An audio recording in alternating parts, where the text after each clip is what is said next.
Ang Kabataan Express ay hatid sa inyo ng UNICEF.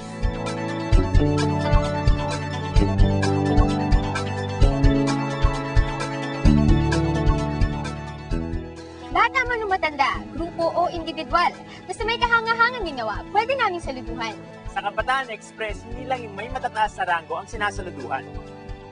Bakit? Alamin sa ulat ng Sarangani Province Bureau.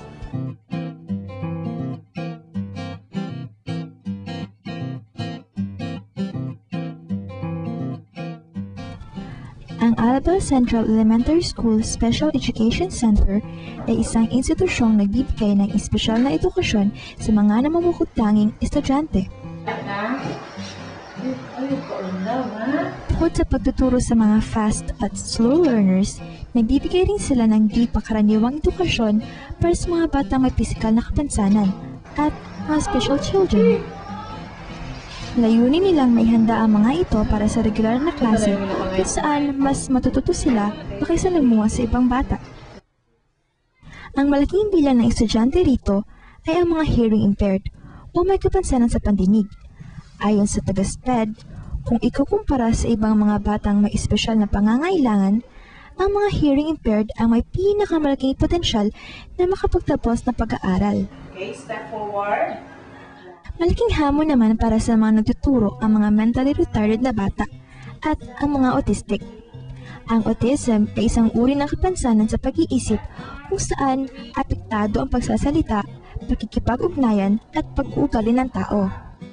Kailangan kung teacher ka sa mga autistic na mga bata, ano naman talaga, patience. Kasi may mga autistic na may mga behavior sila na like tagatin ka, sipain ka. So once na mag-tantrum sila, kailangan marami kang mga gagawin. For example, massage mo sila, ganyan. Bigyan mo sila ng ano ba yung favorite nila na gusto na makain. Magharap ka kay ma'am. Bukod sa mga karaniwang asignatura, tinuturuan din sila ng tamang pagkilos at kaugalian. Halimbawa, kung paano maligo, mag-ayos, at mga iba't ibang kaugaliang pangkalusugan. Binibigyan din sila ng pagkakataong mahasa ang kanilang iba't ibang talento. Salamat sa SPED!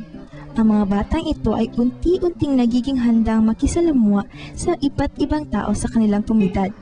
Saludo kami sa Alabel Central Elementary School Special Education Center sa paglunsad ng ganitong proyekto para sa mga kabataan.